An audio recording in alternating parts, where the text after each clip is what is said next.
that is, start with Earth, that the fundamental way to build a setting is to build one using the tools that you already have, using materials you already have, because I'm fundamentally a lazy person, and so I don't like to work any harder than I need to. And it turns out that being lazy in this case, I think, produces a better, more engaging result. So this is artistic world building using the greatest fantasy world of all time. This one, it's much better mapped also. So anyway, the first function of the story is to engage, right? It's to engage the reader, the player, the viewer, whoever they are. Engagement comes from recognition. You recognize some part of yourself in Romeo and Juliet. You recognize the surroundings that you're in To Kill a Mockingbird or whatever.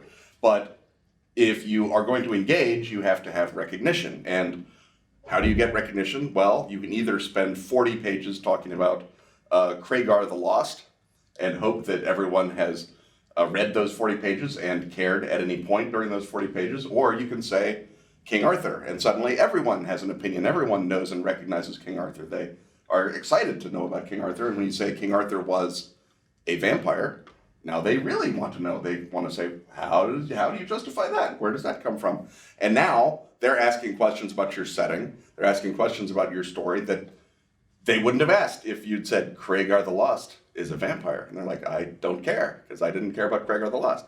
You're borrowing the unearned weight, the unearned recognition from an actual event, from an actual place. And you can do that with geography, you can do it with history, or you can do it with the combination of geography and history that we call history. That then opens up you to provide the actual creative juice in other ways, because you don't have to spend the effort setting up King Arthur or Queen Elizabeth or George Washington or Napoleon. You have King Arthur, Queen Elizabeth, George Washington, and Napoleon, and you can say, what's my plot? What's my theme? What are the meanings of these figures, these symbols, these pieces of the spectacle that I'm constructing? And you can immediately say, King Arthur was a vampire. George Washington was in league with the secret elves in the Hollow Earth. Queen Elizabeth was an alchemical construct, whatever it is. And then you are presenting a interesting situation that you have immediately provided depth to, because they've got the unearned or received information that already exists in their head on whatever level it is. And then you are immediately providing a second dimension. So where a lot of constructed fantasy characters, constructed fantasy settings are one-dimensional because that's all that they have. You have Conan, he's a barbarian. Well, there we go, good for you. If you start by saying Attila the Hun, now people have brought stuff to Attila the Hun, and when you say this is a story about Attila the Hun's ultimate disavowal of responsibility, you're like, I did not know that happened. I'm now interested. I thought all he did was barbarian things. And you saved that step of having to explain the first part to get the buy-in. And obviously this is why historical fiction works fundamentally, is because people are interested in the Napoleonic Wars, and so you have a pretend admiral, Hornblower or Aubrey, sailing around fighting the French, then you have an immediate buy-in, which you would not have if it was a pretend admiral sailing around the pretend ocean fighting pretend French. That then no one would care, or they might care, but it would be incumbent on you to bring a lot more to build that secondary world out, and that's a great deal of work, and there's no guarantee that anyone will care. So the story, just real fast, emerges from conflict, obviously. So that means that your ideal setting has to foreground a conflict. Again, Earth, not shortage of those. The conflict becomes the through line, and now we are moving into how do I decide, what do I pick, and depending on what kind of conflict you want to have, if you want to have a long slog that goes nowhere, 100 Years' War, a Vietnam War, that's what you've got those examples. If you've got a short, sharp shock, the invasion of Poland in 1939, you have that. You don't have to make up a bunch of stuff that is like that, because you can start with that. The farther from the through line, the less you should draw the attention to the setting. The point of the story, obviously, is what's happening right along that bright point of conflict, that bright point of the characters acting, if you're a novelist or a screenwriter, or the bright point of what the players are interacting with, if you're a game designer. And the farther away from that, the less you should have to be distracting people and say, well, actually, there's this trade empire over here. That's irrelevant. What's happening is right here on the screen. And if you start with Earth, you don't have to explain what's happening over here. They can look at a globe. Oh, look, Java exists. Fine, we're actually over here in the invasion of Poland. We don't necessarily have to worry about Java, but if we do need to worry about Java, we know that we know what's happening in Java. It's pre-existing, right? It's been pre-built. You don't have to build it, and you don't have to show off or explain or waste interaction with the viewer, with the reader, with the gamer, in order to establish that, yes, you've thought about trade winds. You don't have to worry about that. Earth thought about trade winds. That's done. So, moving then from the sort of general theory of setting creation, talking about sort of the formal categories that I would just toss these into. And the first one is secret history, right? And the secret history is your actual world with a hidden element or a hidden cause that operates behind the scenes and affects the world unknown to the general observer. So that hidden cause, that hidden element might be magic, it might be a macro scale competent conspiracy, it might be aliens, it might be monsters, vampires, werewolves, whatever. And that would be Tim Powers would be a great example, as Ian said, or H.P. Lovecraft, in which our world operates as we think it does on the surface, and then the instant you go deeper, which of course again is the job of the narrative, is to pull you deeper into the world, that's when you understand what's really going on. And the narrative may be a narrative of understanding, where you play the simpleton who is pulled in and has the world explained to them by a series of hopefully not entirely artificial NPCs or authorial voices. Or the simpleton is pulled into the conflict, has to choose sides, and then as they make tactical decisions, become more strategically aware. Or you just start from the backstory. You start from saying, you are one of the two immortal clans of magicians that have been dueling for the world with the vampires. It's like, okay, I know that there's two clans of magicians and there's vampires. I have stuff that's going on. I've built that in. And that depends on how you, the designer, want to present things. In terms of how to make it happen on the table, or at the table, or on the screen, you invite pareidolia, you invite the ability to spot connections that don't really exist, you invite paranoia, you want to invite it first in yourself so that you can create it, and then you want to invite it in the player, because that is the frisson that secret history provides. I know something you don't know. I have seen the puzzle piece come together in an aesthetically pleasing way, and you have not. So anyway, you're inviting paranoia, right, as a creator first in order to create the secret history, and then ideally in the viewer. How do you know that there's going to be the connections you need? The connections will always be there because the real world is messy and is interconnected. And again, that's an advantage that Earth has over a secondary world, a created setting. Created setting won't have those connections unless you actually lay down the pipe and build them in, and then the surprise is not there, because it's like, well, of course this guy is running this because you just said so, that there's a big dug up trench of sewer line there presented. Whereas if you are in secret history set the real world, the discovery that Kim Philby's entire career was about the genies of Mount Ararat is actually exciting, it's new, and you can pull details from Philby's life to demonstrate that, as Tim Powers does in the novel Declare.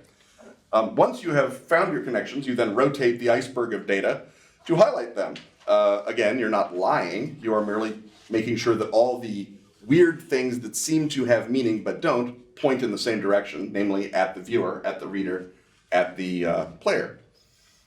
And then use historians' sins to become your narrative virtues. So obviously historians always talk about the narrative fallacy. This happened because that happened. Well, no, it didn't, but again, we're telling narratives. We're not writing history, we're using history. And so if you have the historians, if you're committing post hoc ergo propter hoc, if you're committing the Whig fallacy, if you're committing the pathetic fallacy, all of those make total sense in a constructed world, because all of those are driven by our human mind's desire to find narrative. And the reason it's a sin for historians to do it is because you're trying to not read your own narrative into the story. But as a game designer, as a creator, you are trying to read your own narrative in the story, and ideally get the viewer, the player, to read your narrative out of the story. And that is where you really win. And again, you can only do that on Earth because it's the only place that there's a deep enough batch of details that makes it sense. I mean, I guess now we are so deep into the postmodern weeds that someone can say, Jar Jar Binks was actually a Sith Lord. And because there are enough details about the Star Wars universe and there are enough Star Wars nerds that can create something like a genuine secret history thrill. But again, it's fairly trivial to do with the real world, and you have to spend 40 years and spend $1 billion to do it with Star Wars. So I would recommend A. Now I'm skipping past the handsome slides and maps. The secret history that I've created most recently is called the Dracula Dossier. And I'm going to real quickly give the précis and how sort of some of those work. The Dracula Dossier began with the assumption that Dracula, the novel, was not a novel. It was the redacted after-action report of British intelligence after their attempt to recruit a vampire as an asset in 1894 failed miserably. In order to prevent word of that getting out, they had sometime Home Office propagandist Bram Stoker, that by the way is real, redact the case notes of Operation Edom, the project to bring a vampire to Britain, and present it as a novel, and that became disinformation.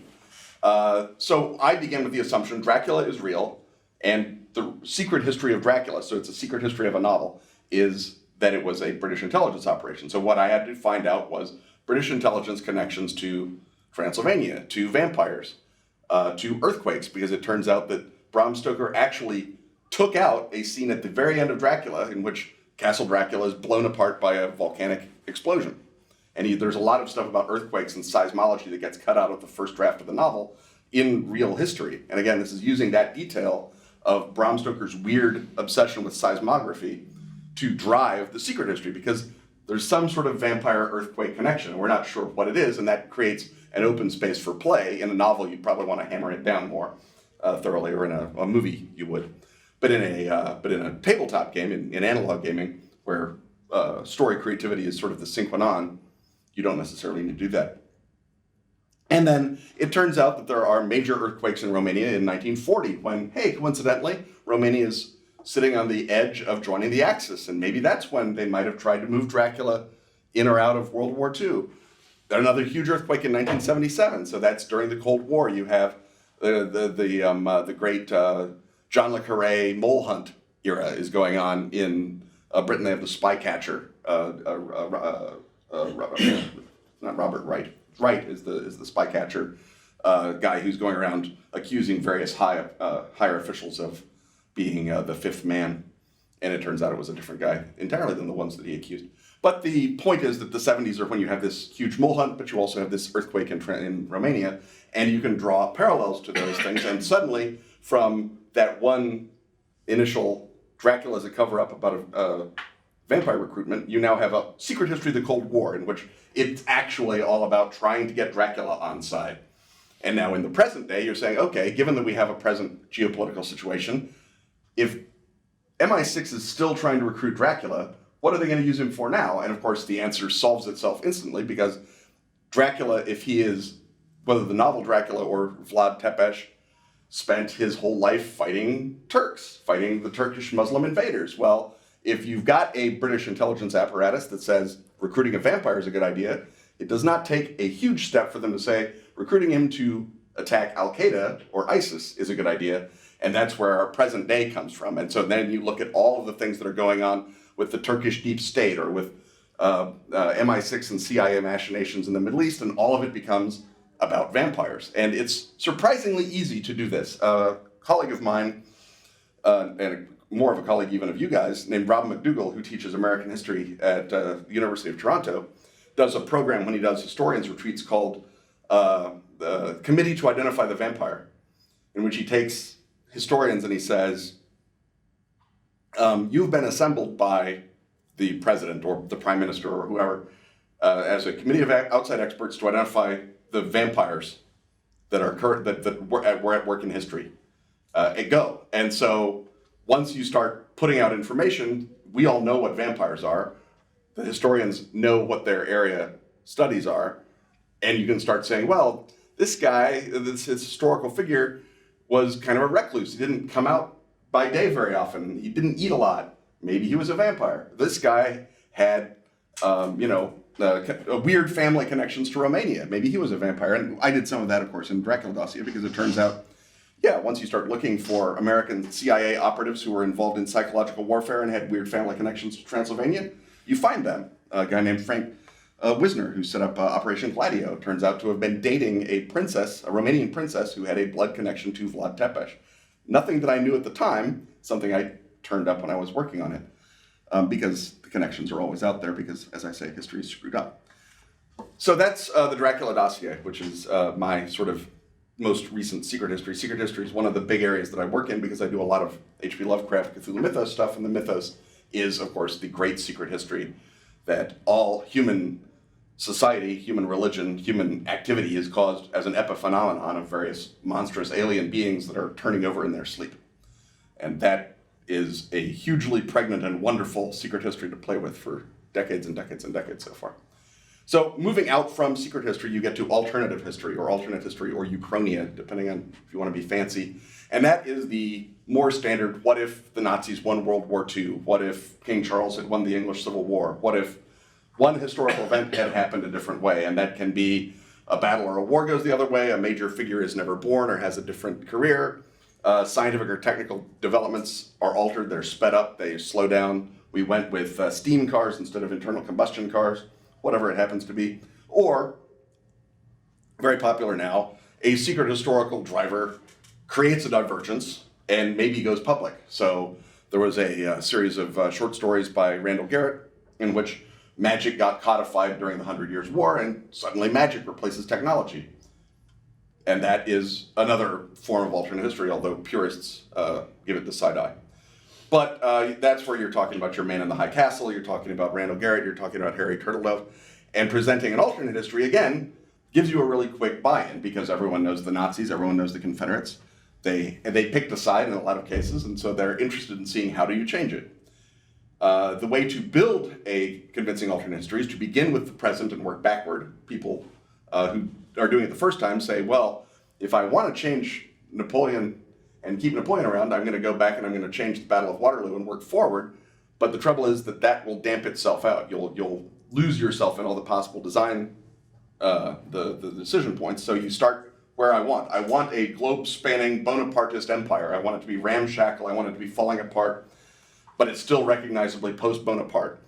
Now I have to make my decisions. Why is it still around? What happened to America? What happened to Russia, which would be the two legitimate European powers that would challenge it? Well, Napoleon has to therefore beat Russia in either his career or in a later war. America has to be penned up on one side of the Mississippi, so the Louisiana Purchase becomes a big presence. So now we have at least two global conflicts or great power conflicts. Maybe we can tie it into one. Maybe we have a series of geopolitical alliances between America and Russia against the Bonapartes. What happened to Britain? All these questions are things that as you answer, you build out what kind of flavor of world you want. So your design stance becomes what I call the Whig theory documentarian. As we all know, it is inevitable that Kaiserine Germany would win World War I, given their greater technological investment in U-boats, given their superior combined arms tactics, given the isolation of Britain diplomatically on the continent. And then you take all those reasons that you adduce, if you didn't know how it actually came out, and you make them truer. So you advance submarine technology, you isolate Britain more thoroughly, perhaps over home rule in Ireland, or perhaps a worse Fashoda incident that breaks down alliances between Britain and France. And you emphasize those until you have what seems like a plausible reason for things to have changed. And there we are. And then once you have identified where your problems of explaining are, where you've done more hand-waving, you sink your explanatory shaft and you drive your primary change from that breakpoint. And as you are doing this, because now you're getting into a secondary world, you're doing creation, you have to keep your touchstones in sight. What did you want your world to feel like? We wanted our Bonaparte world to feel cyberpunky, and so we have to keep it looking like that sort of what was it? Twin Palms, the sort of sun-drenched cyberpunk TV show. Wild Palms. Wild Palms, that was it. So if you think Wild Palms, if you think this world has to always look like Wild Palms, and maybe a little like the French Connection because of the Marseille thing, now you know what your world looks like, and you can make decisions that drive toward that touchstone. And those touchstones might be thematic, they might be iconic, or they might be just, how do I want my world to feel and smell to the player, to the experiencer? And so my example of that in my career, I've done a lot of alternate histories because, again, it's sort of my bailiwick, but The Day After Ragnarok is one of my most successful ones, much to my amazement. It actually broke out of a relatively small ghetto of Savage Worlds players and won a gold ENnie. Real fast, the ENnie Awards in tabletop role-playing are dominated by, obviously, the companies and games that have the largest player base because it's a player-voted award. So if you play Dungeons & Dragons, there's going to be thousands of people who will potentially vote for a Dungeons & Dragons supplement. Many fewer will vote for a non-Dungeons & Dragons supplement. So when one wins, that's assigned to me that I did something right. Day After Ragnarok begins with the premise that the reason that Adolf Hitler was fighting the war so hilariously wrong was because he knew that the real war was the magical war, and that the Ahnenerbe, the secret branch of the SS that was involved in real history with coming up with proper Aryan folk songs and researching the presence of Thor in the myths of Tibet, all of those things that it actually did, wasting Hitler's money, was up to something, and that something would be to summon the Midgard serpent to destroy the Allies, and thus bring about Ragnarok, the end of the old world and the beginning of the new world, in which the Vanir, the perfected humans, wander around the world at the end of things, and yay, guess who they thought were the perfected humans? But, of course, being Nazis, they screwed it up, and the serpent gets destroyed by Harry Truman, ordering the Trinity device to be detonated in its head. It falls across Europe and kills millions of people. And so there's an enormous dead magical snake lying across the world. And from that departure, which admittedly is a much larger scale departure than the standard what if the Confederacy had won the Civil War departure, I developed then what happens to the rest of the world. And I, run forward with history. Stalin, of course, occupies everything up to the snake, but can't get past it. The British Empire relocates to Australia because that's the only part of it that's left, pretty much. They don't give up India because now they really need it. It's not the sort of feel-good sop to voters that they, liberal voters that they were going to do, dragging it out of Churchill at the last minute. But no, now it's a strategic necessity to keep India. It's a whole different ballgame. America has to be knocked out because the world touchstone is Conan the Barbarian. It's post-Holocaust. And so the serpent's venom spreads across the Atlantic and rains down on North America, filling the North American basin with monsters. Also, when a trillion-ton snake crashes down into Europe, it causes a tidal wave, and that tidal wave sweeps across the Atlantic and drowns North America. So just as Thor is killed by killing the Midgard serpent, so too is the United States killed by killing the Midgard serpent. So it has a thematic tie-in. And again, I leaned on those touchstones. The touchstone is Conan the Barbarian, so there have to be city-states. There has to be a wandering mercenary. It has to be a seller's market for violence. And how do you get that? You get that by destroying something and leaving the ruins to be interesting. Because it was a whole world I got to cheat, and so the Eastern Hemisphere becomes the British adventure fiction of the 40s, 50s, and 60s, in which Britain is important and can change the world. The James Bond unit in Doctor Who, Dan Dare, all those guys, for some reason, are still, wandering around like it's Victorian times and having adventures. And so, again, that's what's happening because there's nothing else. You've got to build that thin red line. So it's sort of a Professor Quatermass, James Bond type vibe for the Eastern Hemisphere. But again, that's because I'm going back to my touchstones. What do I want the world to feel like? I could just as easily have changed it to say, no, Orwell is going to be my touchstone, and Britain has to become a totalitarian dictatorship with panopticons everywhere in order to fight off Stalin and move into an Oceania, East Asia, Eurasia type situation. I could have easily done that, but it's, again, the conflict in that world is internal. It's not stabbing people in the face so much. So the face stabbing being primary on the tabletop, that's what I went for. So the final category, as we move ever farther out into actual creative work, God forbid, is what I call, and John Clute does not call, fantasy of history. John Clute calls alternate histories and secret histories fantasies of history, and he is a estimable critic of fantasy and science fiction, so you should listen to him, except that we don't have a term for what I'm going to talk about, and we have two terms for what John Clute wants to use fantasy of history for. So I'm stealing that from him, and I'm applying it to a secondary world that is still strongly derived from historical events or historical elements, such as Game of Thrones, which is basically the War of the Roses, only with dragons and zombies. The Hyborian Age of Conan, which is a mishmash of various exaggerated pseudo-historical civilizations spattered across a fundamentally featureless landscape so that Conan can stab them. You will no doubt think of other examples of fantasies of history. Guy Gavriel Kay, for example, has written a what is to all intents and purposes a historical novel about El Cid, but he set it in imaginary Spain, not in proper Spain, and so it's Al Rasan, not El Cid. And he does that because he wants to be able to change stuff in a way that you can't do if you actually have to use proper El Cid.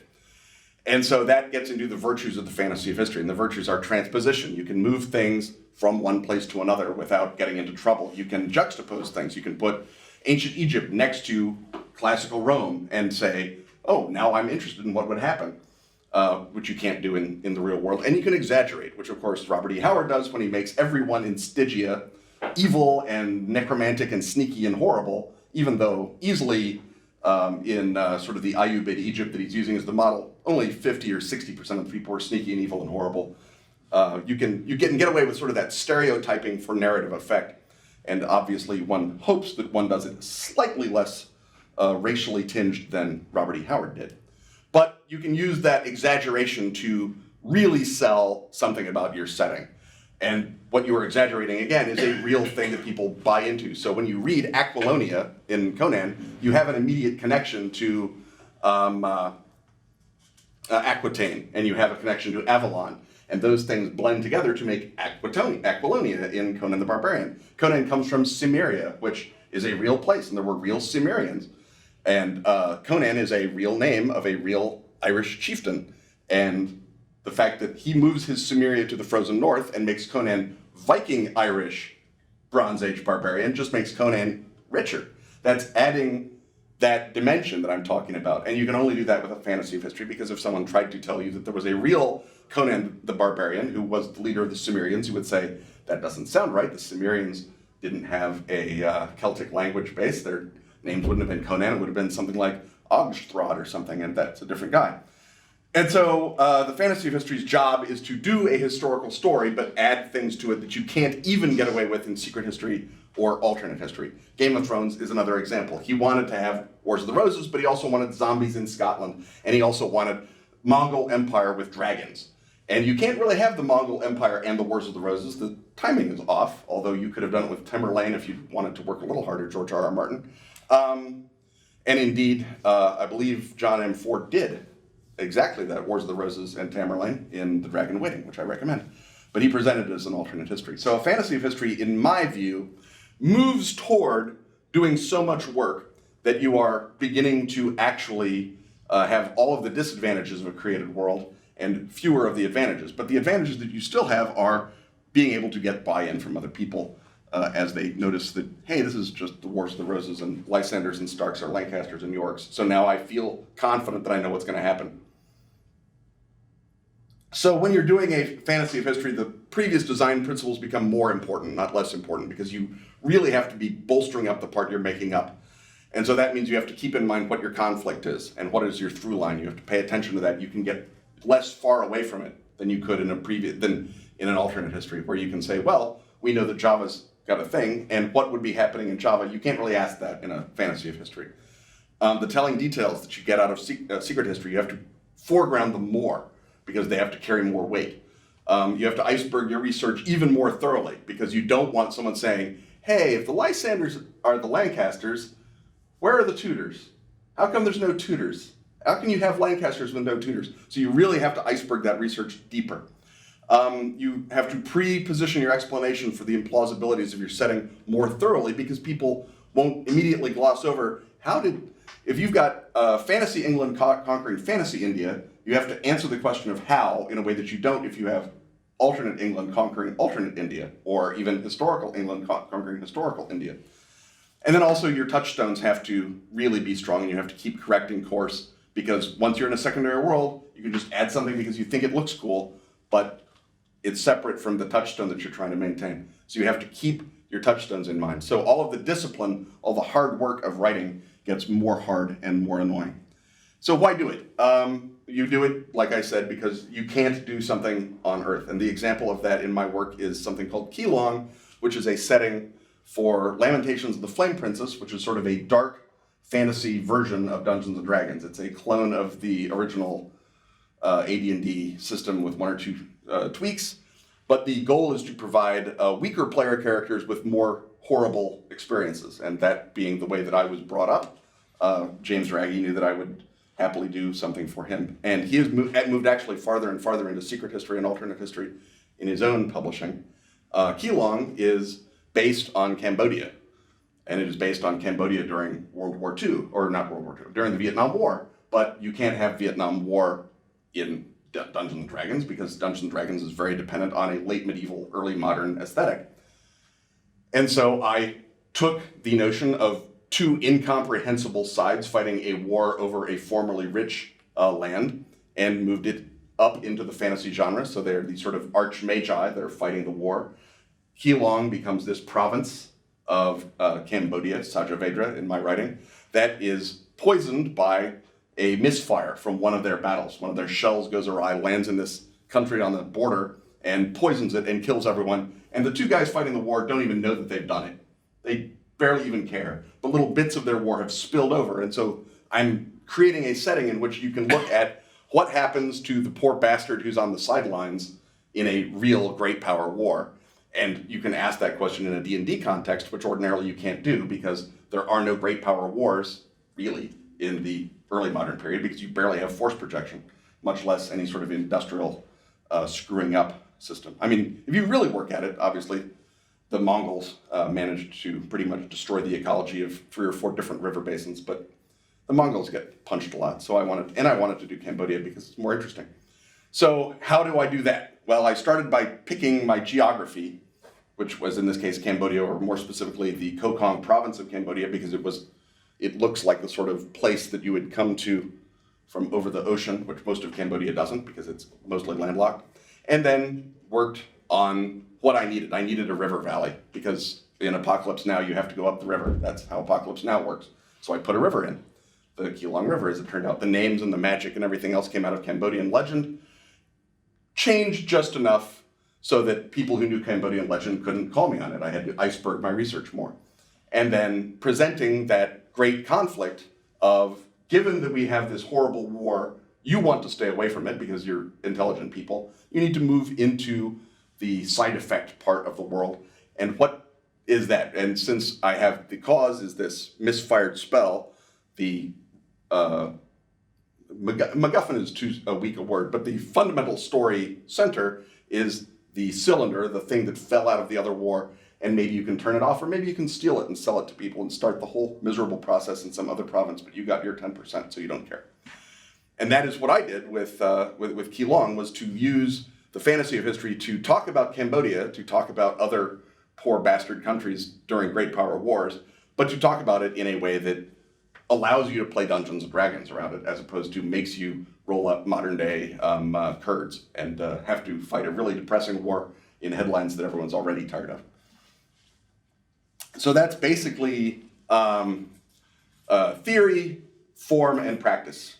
And I think that means that I'm done. So if you guys have questions or thoughts or anything, I would happily entertain them. Great, thank you. Yeah, fantastic.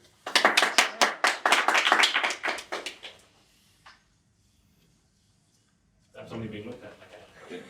Okay. You always have questions. I've got a sort of observation, really. First of all, thanks. It's a really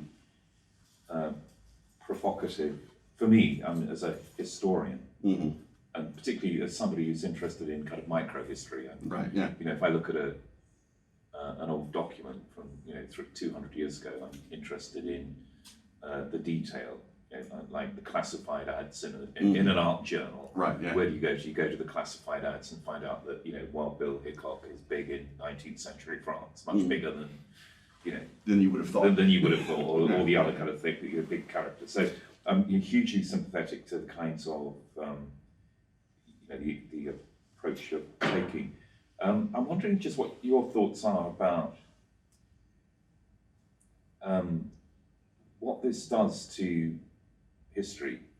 I sometimes, because I rub shoulders with so many of you guys, I watch things on TV that I don't normally watch, like Game of Thrones, and I find it sort of irritating because of its lack of historical accuracy. But I can actually see it's terribly good fun as well. So there's other things that I've watched that I have enjoyed hugely, and I'm wondering kind of what it does to this kind of thing called history. Although I would agree, history is not a kind of fixed set of facts, and it strikes me that there's a number of kind of points of reference, and one of them is ordinary people's understanding of what history might be. It also strikes me that some of the ways in which this kind of mode of operating kind of strays into religion. There's a third category, and I can't read my handwriting, but I think it says entertainment. I'm kind of interested in these kind of areas of entertainment, hugely entertaining, fantastic. I'm interested in religion. There's a kind of, to what level is there a kind of compulsion to believe in all this stuff? And the third thing is this idea of, what's left for the historian. Well, I mean, the great thing about this is that it is, by and large, a very eco-friendly mode, right? I did not go and burn down all the archives about Romanian history to develop the Dracula Dossier. I sustainably mined them.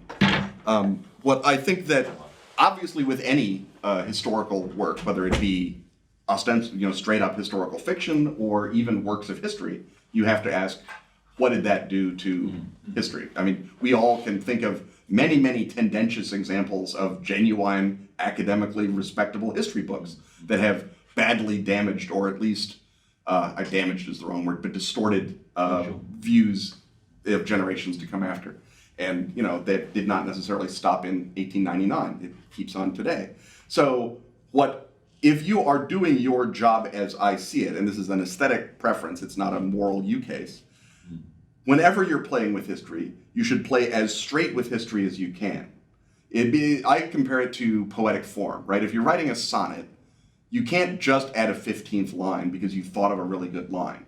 It has to be 14 lines, it has to have that rhyme scheme. Or you're not writing a sonnet, you're just screwing around. Go play with the modern poets, we're doing sonnets here. And I think that playing as close to the history as you can is the sonnet form rule for this. And again, this is an aesthetic preference. I don't consider it, a moral duty, because again, you can make up any kind of nonsense. And, if people believe it, it's kind of on them or on whoever taught them history in, high school. But the goal of the person who is playing usefully with this should be to hew as closely to Wild Bill Hickok turning up in French art journals as you possibly can, because that's the fun part. That's where the meat is. And when I find out that Frank Wisner actually dated a princess of Romania descended from Vlad Tepes, that is a Wild Bill Hickok in an art journal level of data. And I can pull that out and make it look more important than it is, but I'm keeping the gem intact. And I think that's kind of my job. And the fun part for me is when people go online and they have read the book and they're like, oh my God, he didn't make that up. That was real. That's a thing that, and now I'm more interested in Romanian history than I was before I started. And again, I'm not an educator per se, but if someone is taking away from your work of history in whatever medium, ideally they should be taking it away in a direction that makes them more interested and engaged, not less. But in the same way that someone might watch Game of Thrones and suddenly be more interested in the Mongols or be more interested in the Wars of the Roses, I think that's a good win, regardless of the fact that, like you, I would have preferred it just to be the Wars of the Roses with dragons in. So I think that in terms of what's left, it's, what was there before. In terms of religion and the compulsion to believe, that again is true of any well-told narrative, and that narrative can be ostensibly non-fictional, and it's much more dangerous than if it's ostensibly fictional, right? Because, more people have talked themselves into more nonsense reading people who are writing nonfiction than people who are writing fiction. There are very, very few apocalyptic cults or totalitarian states that were set up because of a role-playing game. I can barely think of any.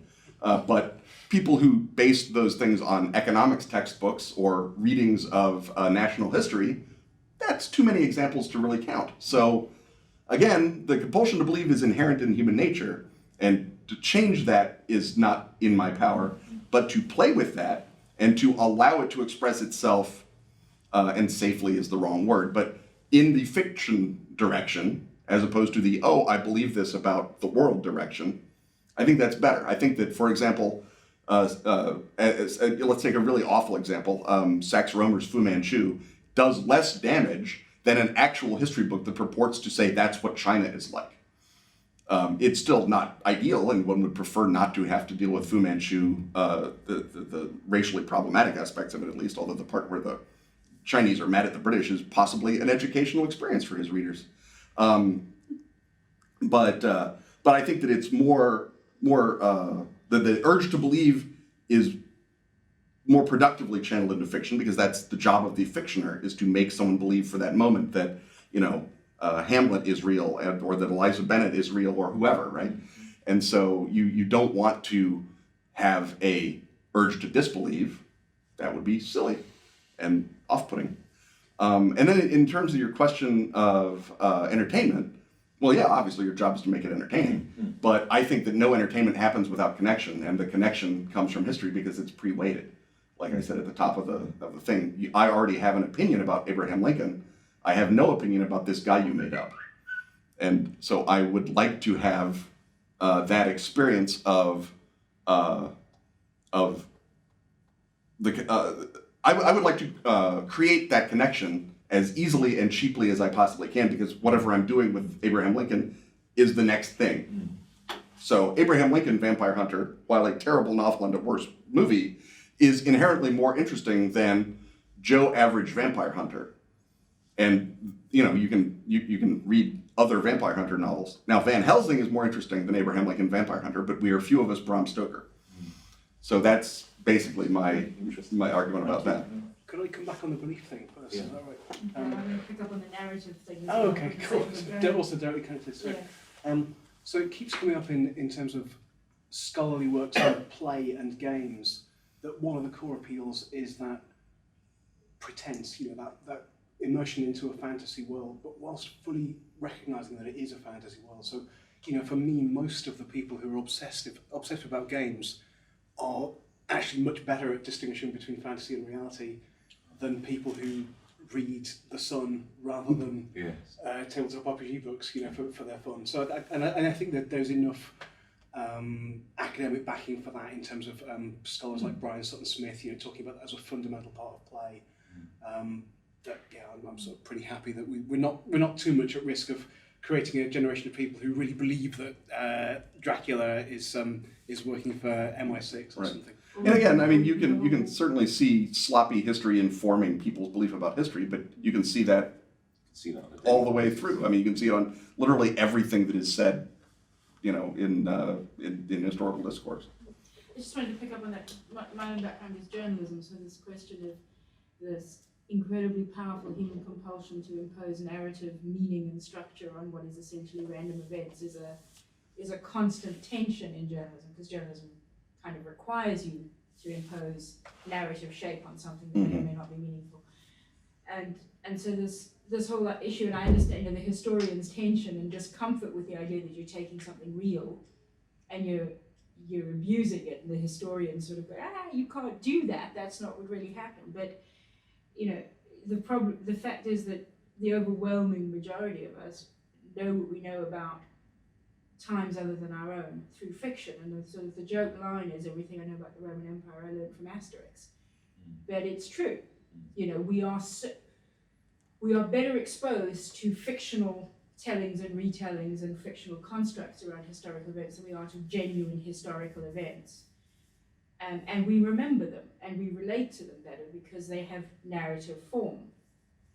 So this, remembering the sort of narrative of the Roman Empire and all the strings of emperors and politics that informed who, the strategies and the tactics that resulted in all sorts of things, is quite complicated and detailed, and you need to be kind of an obsessive historian to do that. But remembering the idea that the Romans conquered all of France except for one little village in Gaul doesn't take any work at all. So it's kind of, it's that human thing about you're constantly working with that tension between our desire to have stories about things, and we are much more comfortable, much happier to believe stories than we are actually willing to engage with the fact that the world is largely, and history is largely, a series of events in which you might be able to show some causality at certain points, but you really can't. We can't do the grand sweep of history, even though we really want to. So, well, I mean, I think the notion of we can't do it is maybe we can't do it exactly. It's always going to be an approximation, but you can certainly say the Romans conquered a bunch of stuff and then they fell. yeah. And you can say even the Romans conquered a bunch of stuff and that's why they fell. And now you're doing a narrative. But you can make that argument. That becomes a thesis, and that thesis can be addressed and discussed. And when you start talking about the Romans, of course, all of our history virtually from them begins with narrative. Suetonius, when he writes the Lives of the Caesars, he's telling dirty stories.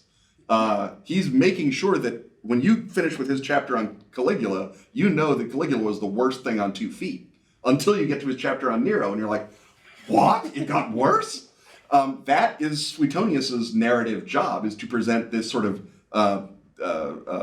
almost parodic series of horror stories. But because cleverly, he's the only guy we have left, and maybe that's because his is more fun to read, we have to come back to Suetonius. We have to say, well, given that Caligula may have had some reason for declaring war on the ocean, what might that have been?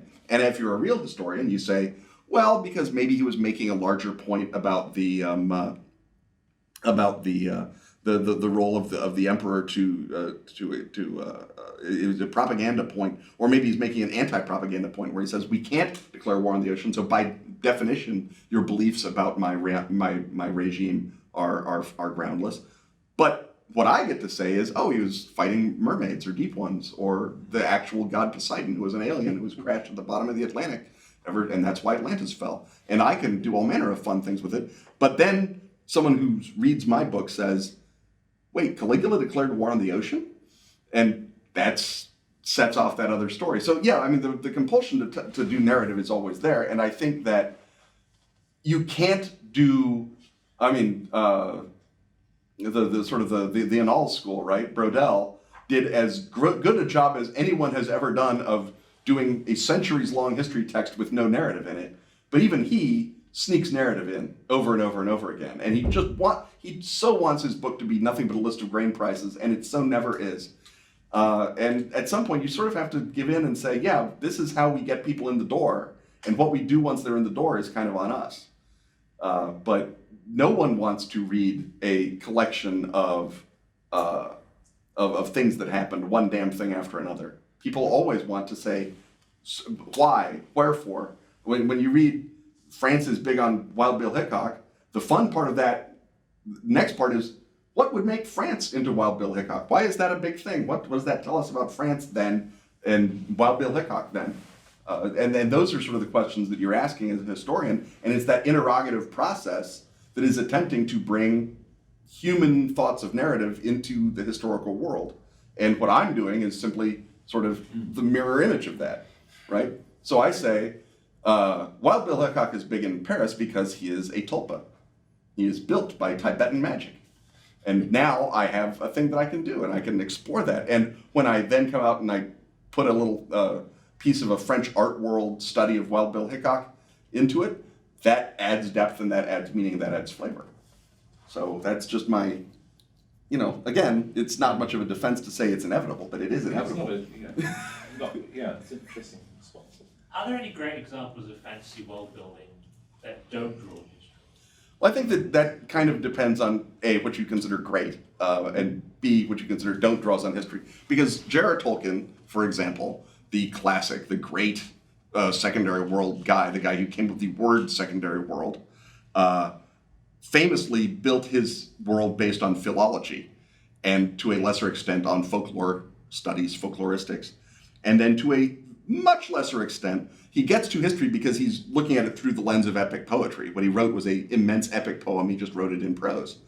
And so when his Rohirrim exist, they are informed by the sagas of the Osdings, right?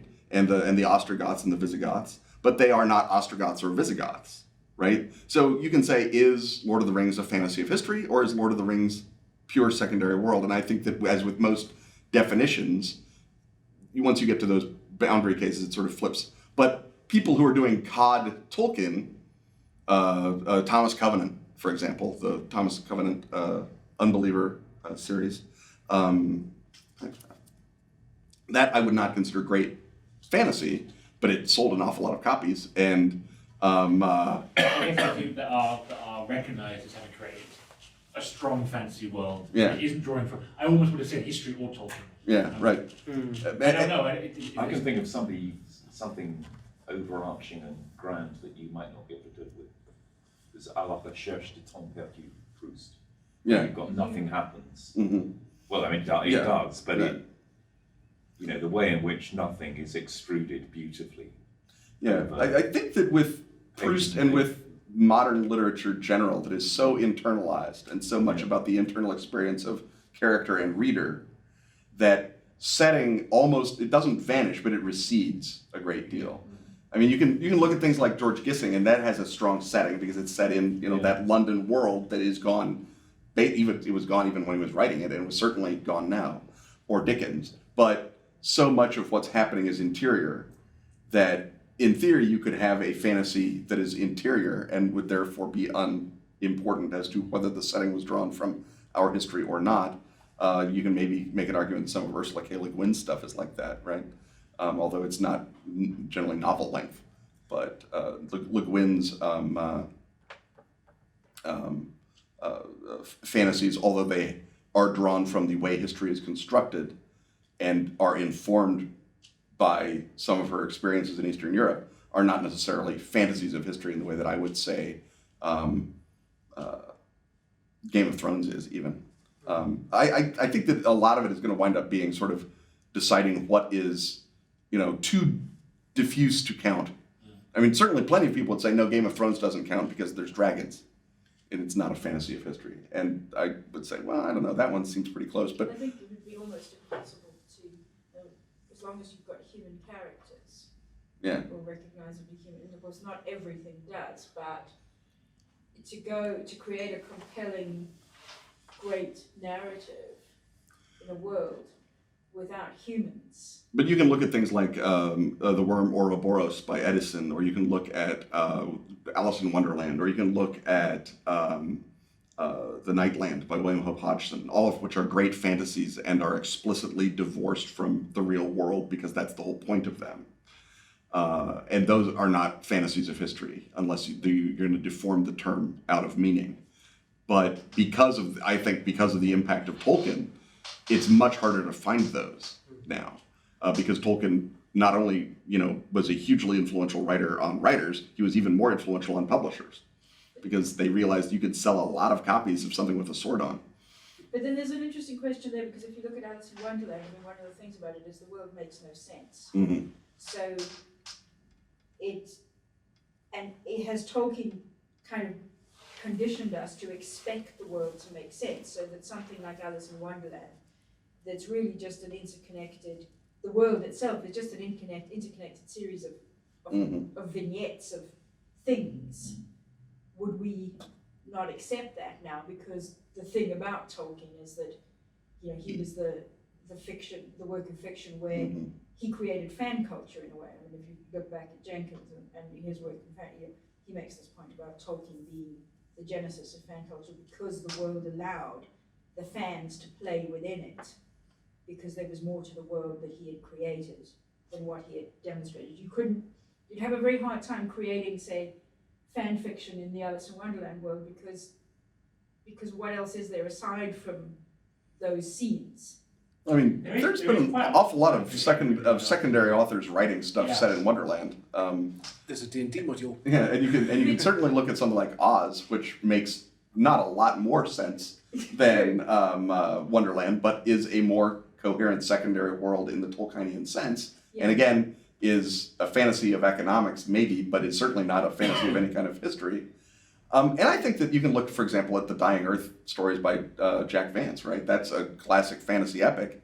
It's sort of, I mean, again, the question is how great is it? And to what extent is it informed by specific history or by Jack Vance having lived a long time and noticed that humans are always terrible? And on the one hand, that's a character note, but on the other hand, it's a historical note. So I think that the boundaries are fuzzy on that question. Again, looking at his autobiography for clues there, times when he's talking about being a manual labourer and being conned to be the one who has to dive to the bottom of this lake while they're dredging it, and it's this incredibly hazardous job, and it's because he's the new guy. Or he's in Greece at one point, and he's bought a lamb for his hostess to slaughter for the family, and he keeps being ushered out of the kitchen, and then discovers several hours later that the lamb has not even been prepared and eaten by the hostess and her family, but what's left for them is a bunch of fat and some bread. And Jack Vance, you kind of mid 20th century fantasy and science fiction author, and the current that runs through all of his fiction is that humans will constantly swindle each other and lie and be self-serving, and yet that life is kind of wonderful and joyous at the same time. Yeah. And it's this, it's really clearly out of his experience. It's not from history. I think it is that thing of he's just travelled the world a lot and encountered a lot of the line between autobiography and history is another question, right? I mean, Tom Shippey has given us lots of examples of things that Tolkien lived through that went on to inform Lord of the Rings, just as much as Dark Ages Britain may or may not have moved to inform Lord of the Rings. So I think that you can you can get way deep in the literary critical weeds and never come up with a successful answer, but I think that it certainly has been done in the pre-Tolkien era to do it, and the only reason it hasn't been done in the post-Tolkien era is that great fantasy authors are thinner on the ground, or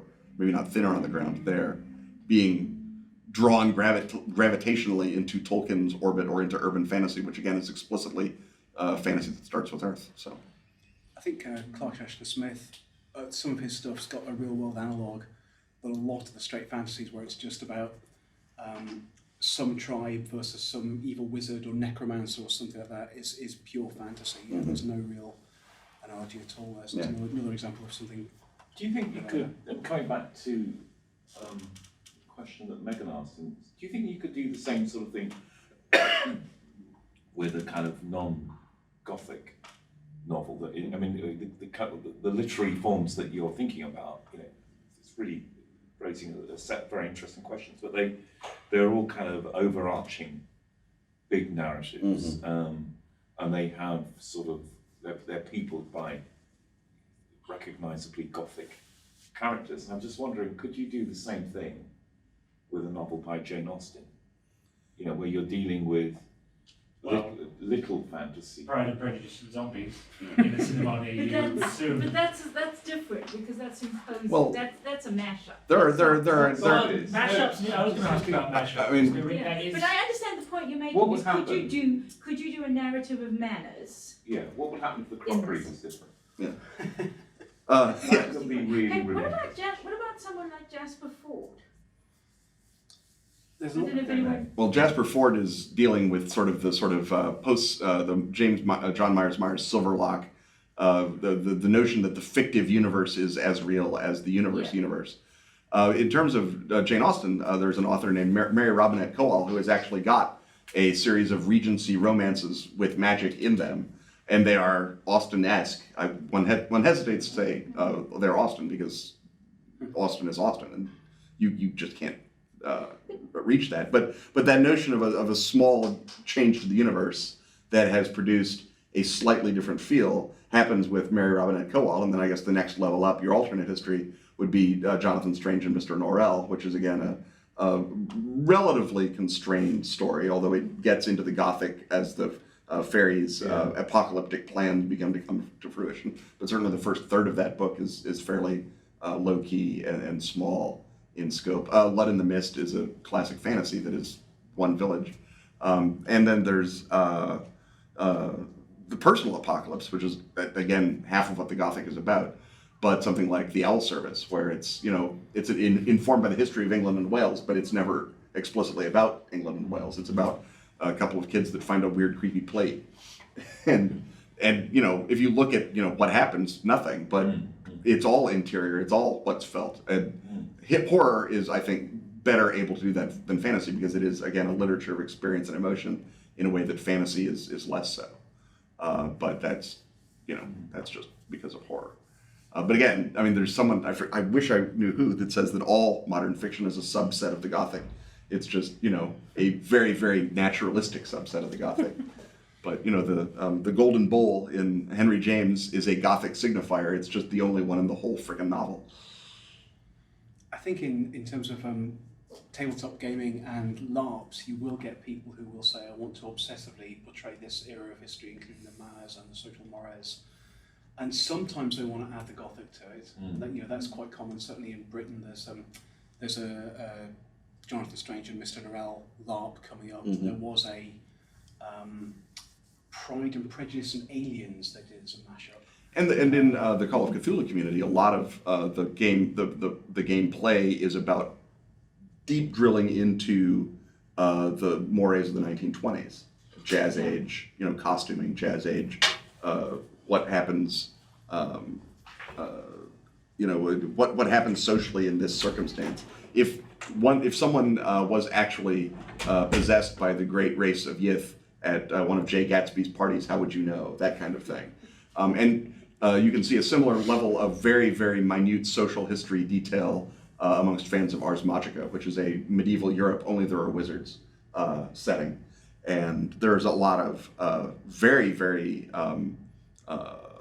micro scale history being done by gamers who got into medieval Europe because they wanted to play Ars Magica, and because of the weird settler effect of that game, the way to get social credit amongst other players of Ars Magica is to know more about medieval land law than the other guys. But there's also, I mean, you talk about LARPing, and there's also then the things like the Society for Creative Anachronism, which I didn't know that. which is. Does it exist? Yeah. Yeah. They're very much related to the people who, if you go visit any average English castle, there's a collection of people sort of recreating medieval, appropriate time era life, and they can get very obsessive about the not allowing the Gothic into that world. So if you show up at one of these things and they and want to actually bring in some sort of fantasy element of medieval life into it, then you will be completely and thoroughly cut down, because they are Literally and metaphorically. well, yeah, exactly. But so there are places where this is happening in a different sort of way, and I think this. I suppose it comes back to this thing you started out with, the conflict, and it's much easier to make the conflict compelling in the context of a kind of a Gothic narrative about saving the earth or the giant.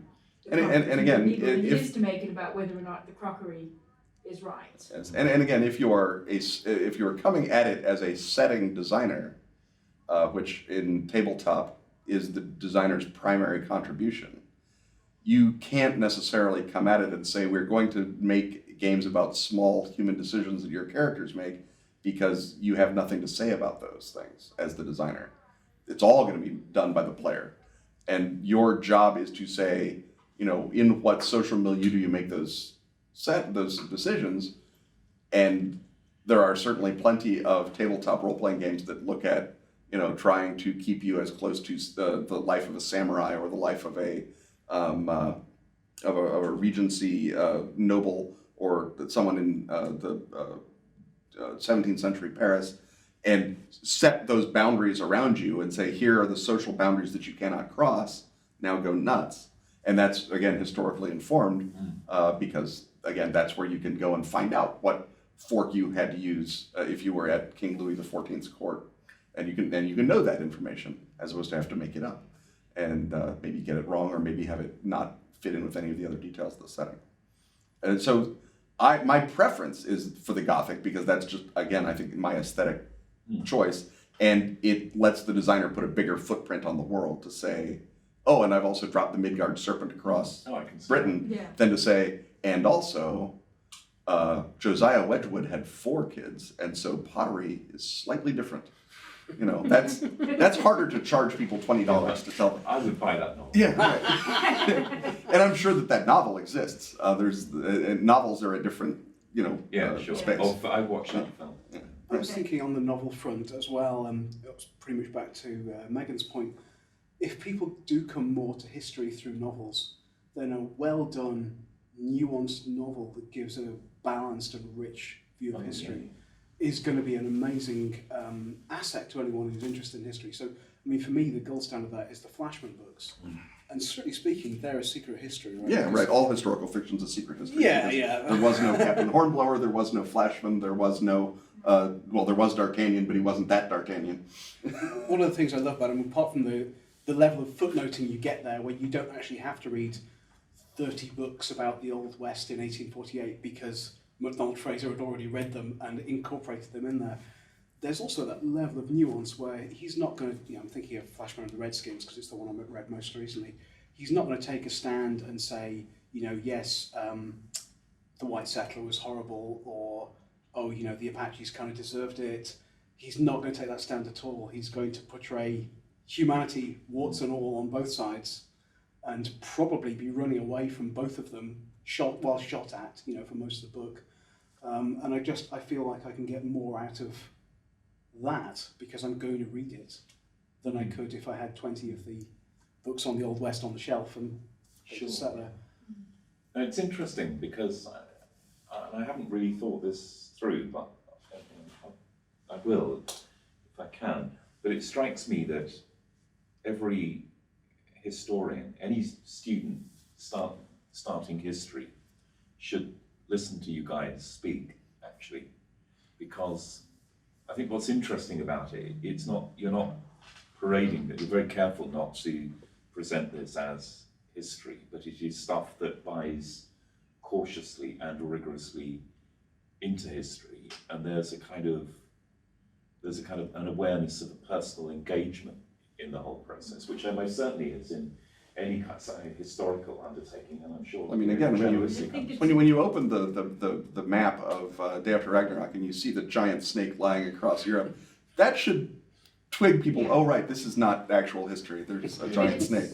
It's interesting as well because having grown up with the legacy of a country in which all of the history my parents learned in school is we now know completely untrue, and there was that whole. My parents grew up in South Africa. Right. Yeah. And they deliberately constructed history to justify a particular narrative. So you end up with this really interesting thing, and I think in some ways if I were teaching or had encounters with kids at that sort of age, sort of 10 to 12 or whatever, when they start to think about the bigger world and how it shaped, exposing them to alternate history, I think, is a really useful way to get them used to this idea that you don't actually necessarily know. And it's one of the things that, again, from journalism studies and this whole idea that objectivity is a myth, that there is no such thing, there's no way to stand to be objective. There is always subjective narrative, and how you do that fairly and so on is an important thing to look at. So again, this idea of having them be aware that there are alternate histories might help them to be aware that possibly the version of history they know is subjective as well. So you discover that these people do and don't exist, and that these, So I think I don't find the idea of alternate history at all problematic because it's deliberate, as Stephen says, and that possibly the problem in broader society is the fact that we aren't explicit in other histories that are not real. Because discovering as you grow up and I teach a lot of kids from mainland China, and one of the things that happens to them, or I used to, I don't teach here, was that they'd come here and you kind of really gently go through things, and you would see the lights go on, and you would see them realize, things like, there's all this stuff that happened in my own country that I was never told had happened, because they have been so clearly given a constructed version of things. And it's, I mean, one of the fun things about, histories of history is that, again, they're all constructed narratives, whether it's done in a totalitarian state like China or a strongly internally confrontational state like South Africa, But it happens in democracies. It happens in, you know, every country socially constructs its history, and that's one of the fundamental ways that they become a country and the bunch of real estate next to them didn't become a country is because they constructed a history first. The old Go back to what we asked, who the- put the White House down? yeah, you're right. If you're Canadian, the Canadians If did. you're Canadian, that's a massively important question. Yes, it's the only thing you want to talk about for decades. It's, Sorry, I didn't bring it up. Ian brought it up. No, I do a podcast with my friend Robin Laws, who is Canadian, and so I've taught history to Canadians professionally for decades, for years and years. Yeah, but the construction of history, like you say, there's no objectivity in journalism. There's no Rankian absolute in history. It should be something I think that you aim for as a historian, personally. But again, I don't want to get into a notion that the job of my game is to instruct. I think the job of my game is to entertain, and if instruction happens, that's a bonus. But I think entertainment is so much a better door into caring enough to get instructed than virtually anything else. That I don't weep a lot of tears over the guy who comes away and is convinced that MI6 has a vampire, as opposed to the guy who goes away and says, man, MI6 got up to a lot of stuff. I'd like to know more about their bizarre attitudes and activities, because it will make my game better, and then suddenly I'm an expert on medieval land tenure. And finding out that reading about Guy Burgess and Tim Philby as vampires is only slightly less bizarre than actually reading what they were really like, and what really went on and who they spoke to. So it would be interesting to know what the history department would have to say. Well, I thought that. I mean, if I suggested that you came and did a seminar, I mean, I think they would love it. And we should do something. Yeah. Do a kind of round table at some stage, because, you know, my first instinct is that there's not a huge amount in this for me as a historian. But when, you know, listening to you speak, I suddenly can see all kinds of points of reference that very much put me on the spot, and make me think about what I'm doing. And one thing that, as you were saying, speaking a moment ago, I'm doing some work on the French Revolution, and there's a period between July 1789, about, you know, for a year and a bit, when it's when Helen Maria Williams goes there and says, you know, it's bliss to be alive, all that kind of thing, and there's to celebrate the first anniversary of the storming of the Bastille, they have a great fete, and everybody, it's a great spirit of human kindness, and people kind of feel this common bond with humanity. So there is this period where essentially all of the structures on society are taken away. Anybody can write anything. Anyone can buy a cheap printing set, and, you know, the cost of recycled paper goes through the roof because there's such a huge demand for it. And people write stuff, and the stuff they write is really, really weird. And I started to think about the weirdness of the stuff that you're doing, which is a kind of macro structure weirdness, and the weirdness of the stuff that I'm reading, which is a microstructure weirdness. So I'll give you an example. There's a 2.5-page novel where somebody is abducted by the devil, and they're taken on a trip around Paris with an eyeglass, and the eyeglass enables them to see through the roofs of houses, and also to see in people's souls. Now, where that has come, I mean, you know, it's got its roots in all kinds of mythology, and if you spent enough time, you could probably find it. But the most interesting thing for me is it seems there is this kind of political structure, and the bounds are taken away. And what happens is there's a sort of psychic fluorescence of all kinds of stuff, and you would need an army of psychoanalysts to come sort it out. But because it happened in the past, it falls to historians. And I'm just thinking about, you know, the thing that I'm trying to wrestle with, which is clearly fantasy, and the thing that you're wrestling with. Then they're at kind of two ends of the telescope. It's also a really interesting thing around gender in some of this, because there's a lot of stuff in feminist Sexuality.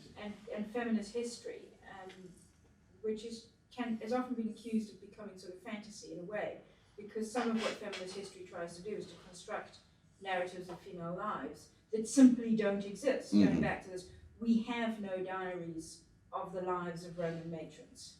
We just don't. We don't know anything about what it was like to be female in the Roman Empire. So there's interesting things there about the way in which one can use these kinds of methods in order to at least try and explore some aspects of history which don't exist. And some of these alternate histories are explicitly alternate histories in which groups of people, ethnic minorities and so on, who have been erased from the record in the records we have suddenly, so there's several that I've read and I can't bring them to mind right now, in which Native and North Americans effectively keep the Europeans out.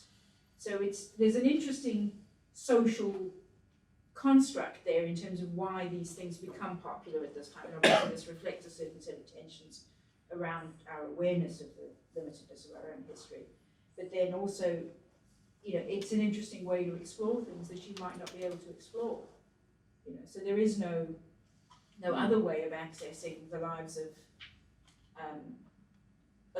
look at the historical fiction that the BBC is so fond of dramatizing, all that stuff, the Red Queen and the White Queen and all of, the Tudors were dreadful, but still, a lot of that is explicitly written from the points of view of women whose narratives we don't have.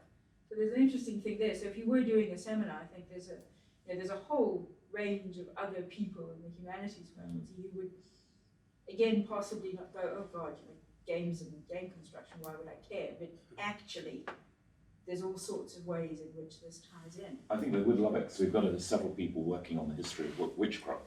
Right. So Top-notch stuff. yeah, It could be really interesting just looking at the ways in which history and fantasy inform each other mutually, in that you've got your French Revolution era, and of course you've got all the kind of, every wannabe mystic poet at the time was also engaged with the French Revolution as an idea and as this kind of ideal of liberty. Blake's writing a huge amount in this era of optimistic stuff about how finally, the forces of rebellion are throwing off the old order. And that is inherently fantasy, and yet it's affecting the history. It's affecting people wanting to go off to France and become a part of that because they read it in poetry. that's interesting. When you get your people in a role-playing game taking on the mores of feudal Japanese samurai or medieval knights, they're taking on a fantasy version of that because the people writing those tenets down even at the time were saying this is what the ideal samurai should be. There's going to be a huge difference between that and the guy running around cutting peasants in half because he has the right to. Like was medieval knights in Europe. A lot of the sort of stuff, the Arthurian romances stuff, is written down because knights are effectively not that different from the barbarians north of Hadrian's Wall. It's just that we kind of want to make them think they are, and so we write all this fantasy down to sort of say, maybe you should start protecting women and protecting children and not being a horrible maniac like a house angel on a horse. Construction of the norm in order to coerce. And when you're talking about things like the history of witchcraft, first of all, we have, as you mentioned, no actual record of what any actual witch thought about much of anything until it starts suddenly being legal to say you're a witch after 1752. But the actual history of witchcraft has been a series of constructed fantasy worlds. Margaret Murray, of course, classically wrote A Secret History of Witchcraft, in which there is an enormous conspiratorial secret religion that has been driving events, not just on the social level of the village, but all the way up into ritually sacrificing the odd king of Britain here and there. And she presents that with a straight face in academic universe, and the farther away you are from folklore studies, the more likely it turns out you are to believe Margaret Murray. So there's a whole historiographical question about that. But what I get to do, like what H.P. Lovecraft did with Murray, is say, all right, let's take you at your word. Let's say that this is our rule that we have to play by. There is a secret witch cult. What are they really up to? Because it's not just about making sure that the spelt harvest comes in. It's about more than that. And even for Margaret Murray, it's about more than that. There's a whole fantasy world that she creates in The Witch Cult in Western Europe, and then adumbrates further on in God of the Witches. So that quality of history, and Margaret Murray is certainly a high profile, easy target to pick on, but I think that you can certainly make that argument, as you say, people make it about a lot of feminist history, because, again, there's no record, and so you have to sort of pick your touchstone and extrapolate and make sure that the conflict is always visible. But like Hobsbawm, the bringing Marxist history back into medieval peasants' rebellions. It's like, well, one thing we can be pretty sure about peasants, there's no industrial working class because there's no industry. So whatever else is going on, it's not Marxism. But, Hobsbawm wants it to be true, so he does. And, and this is like a real honest-to-God super historian. So it's not just an Egyptologist killing time while World War I is going on.